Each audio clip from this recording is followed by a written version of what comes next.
Okay, welcome back guys.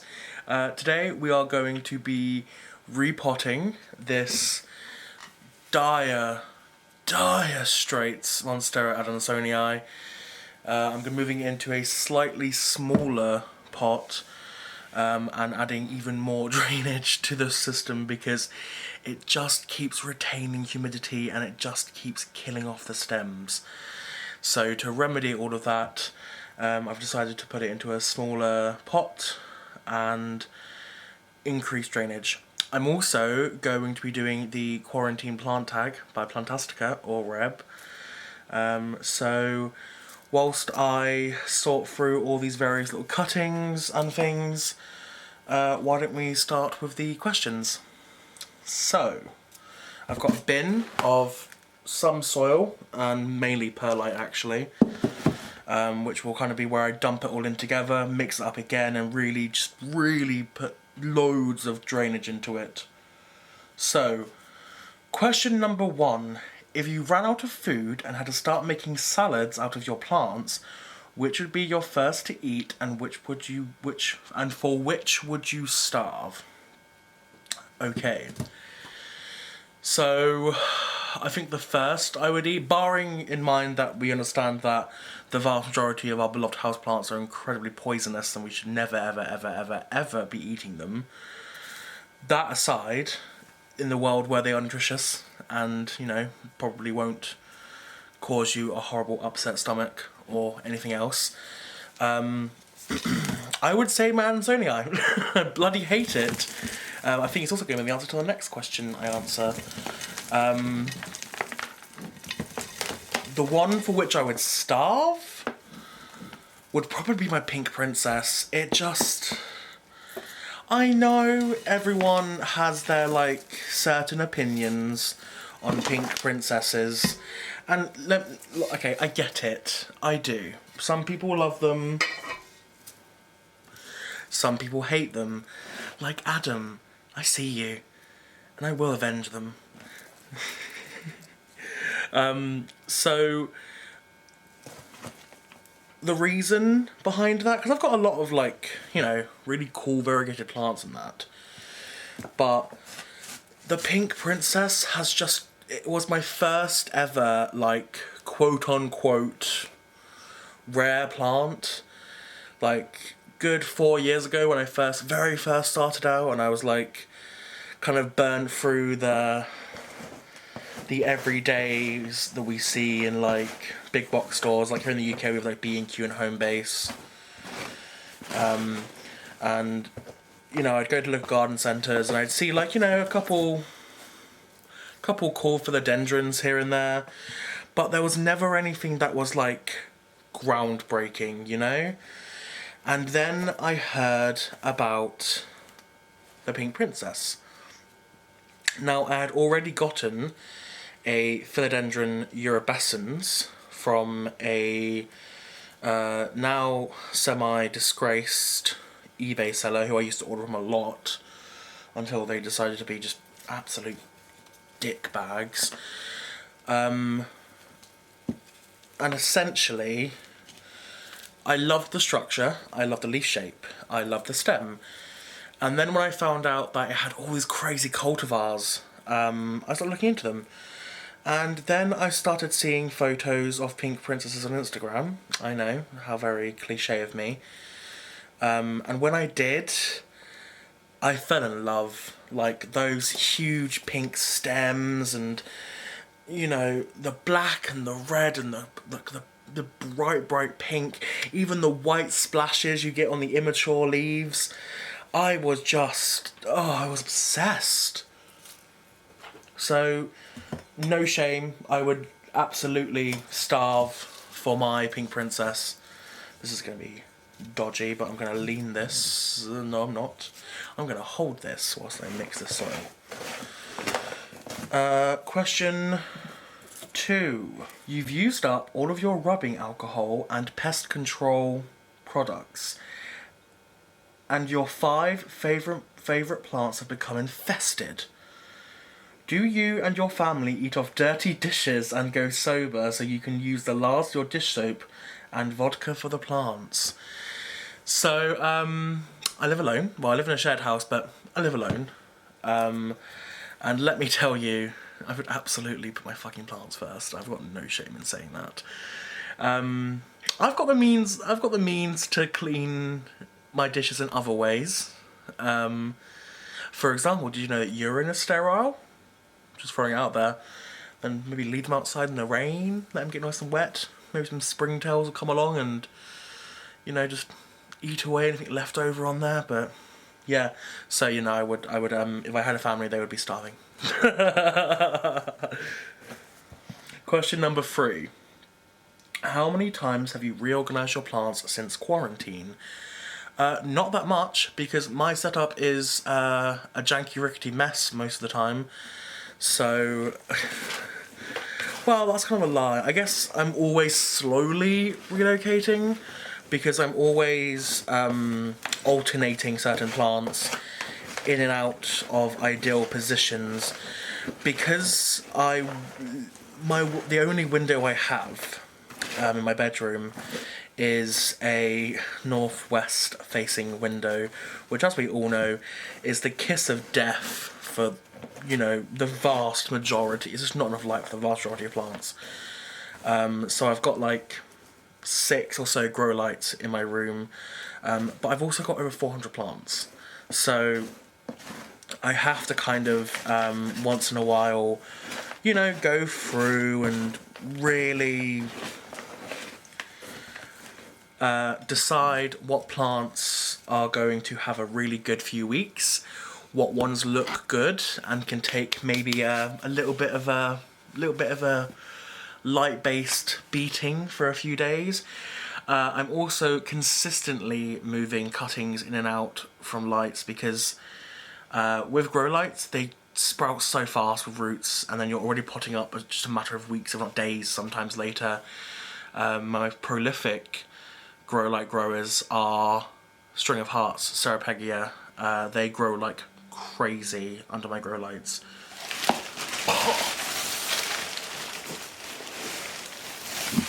Yeah, try not to breathe this stuff in, kids. It's not good for you at all.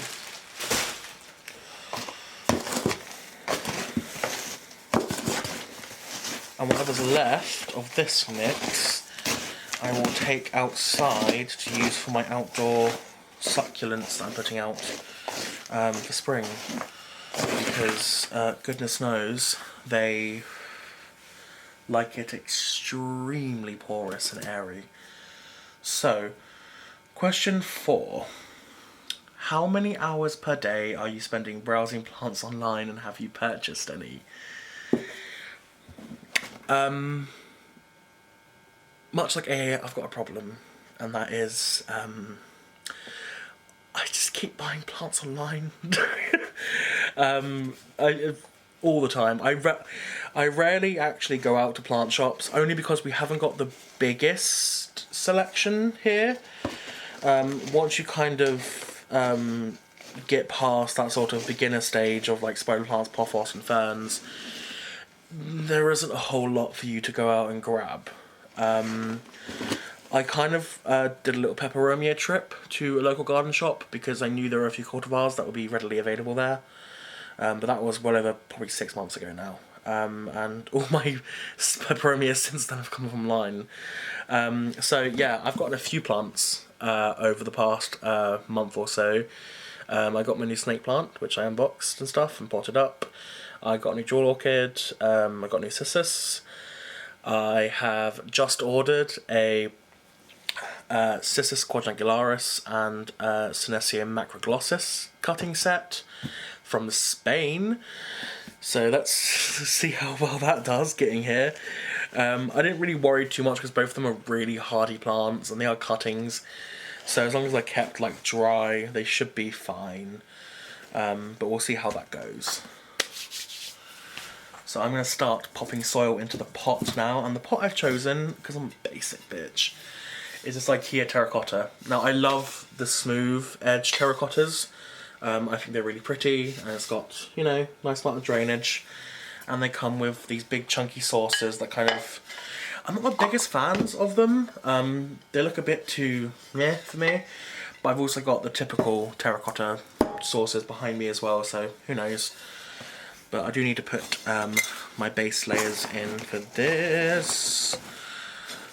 Next question. So yeah, I spend a lot of time browsing and unfortunately, a lot of time buying.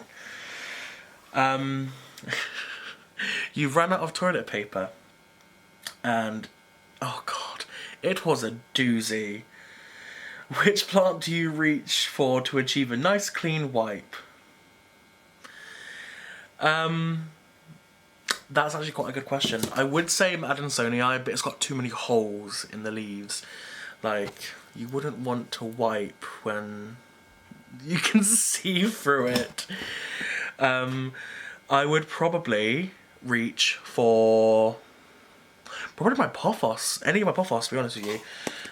They grow fast. The leaves are big when they really start going, so you probably only need like 1 or 2, depending on the situation that unfolds.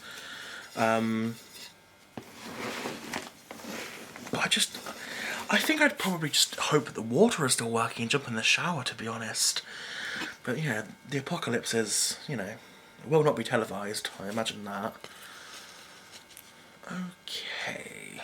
Oh wow, you can really not see what I'm doing. Next question. Are you watching more or less planty YouTube videos? And is there any more planty videos that you would like to see more of right now? So I'm definitely watching more, mainly because I watch quite a bit of planty YouTube.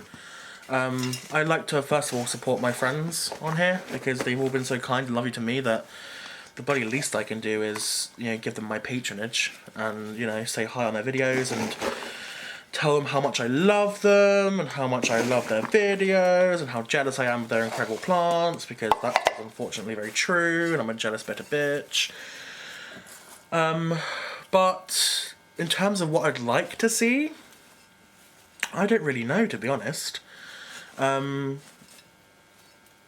I do see there's a bit of a gap in the market for Cordex plant care, and as someone who's recently found a bit of love and appreciation for Cordex plants, I don't know, I would probably appreciate seeing, you know, a bit of that. If we're really going down to the wire. I know Summer has done quite a few Cordexes on her 365 days of plants. But I don't know, I really wouldn't mind like a cute, like, oh, here are all my Cordex plants and here are some really cool tips and tricks that you may not know to look after them. I don't know, I'd really appreciate something like that, to be honest. I think I put too much soil in here. Hold on.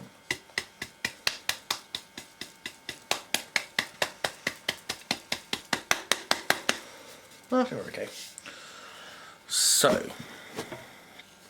make sure that stake is firmly pressed in. Just going to push the soil down a little bit.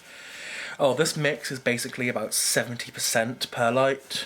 More like 60% perlite, because there's about 10% orchid bark in here too, and then it's like, I don't know, 30% potting soil. And some slow release fertilizers, because I like to cheat rather than have any particular regime. I just am a little scoundrel and I like to cheat. God, some of these roots are rotted. Oh, Jesus Christ.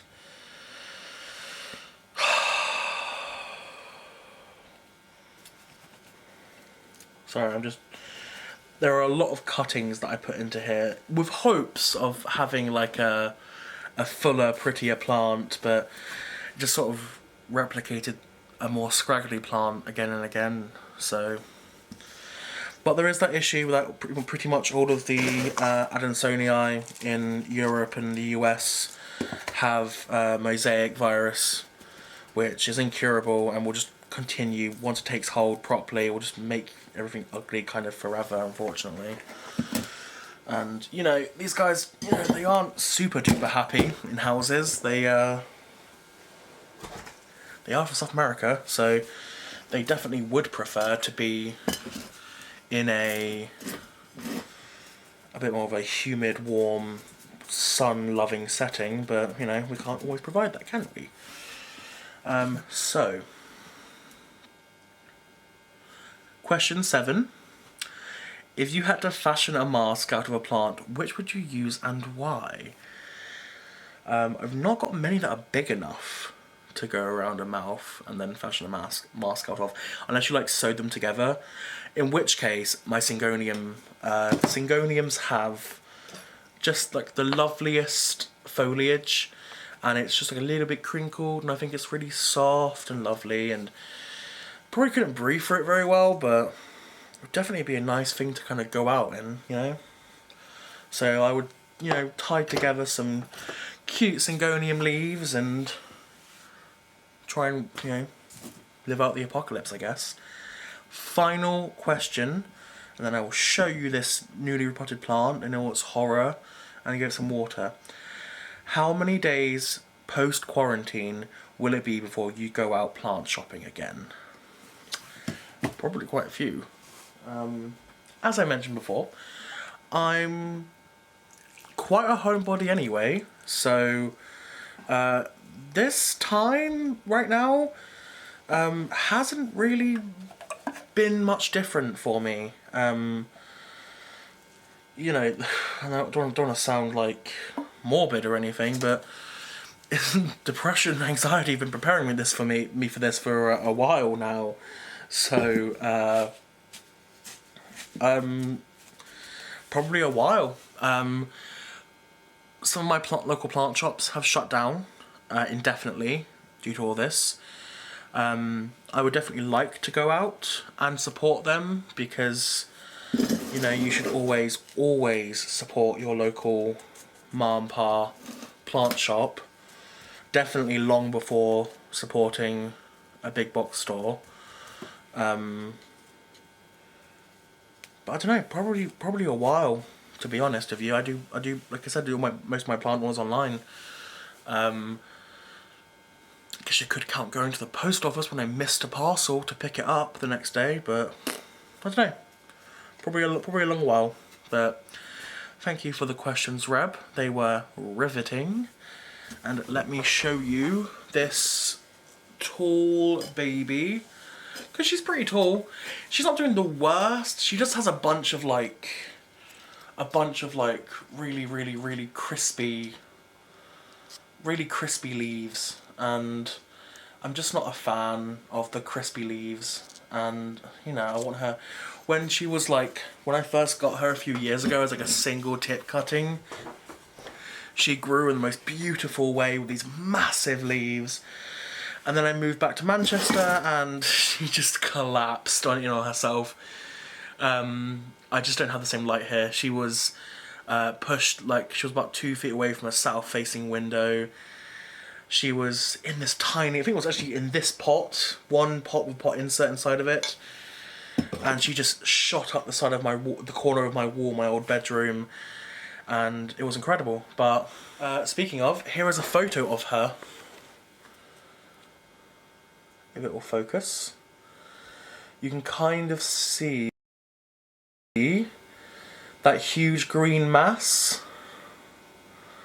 That was me in my old place with my cousin Melly, and I was proudly sporting her next to me because she was gigantic, but this is her now, so that's not great. But thank you for the tag, Reb. I love you very much. No one ever call her Becky, or she may very well cut you. And have a lovely week. I love you very much. And subscribe to join the Deathly Cult.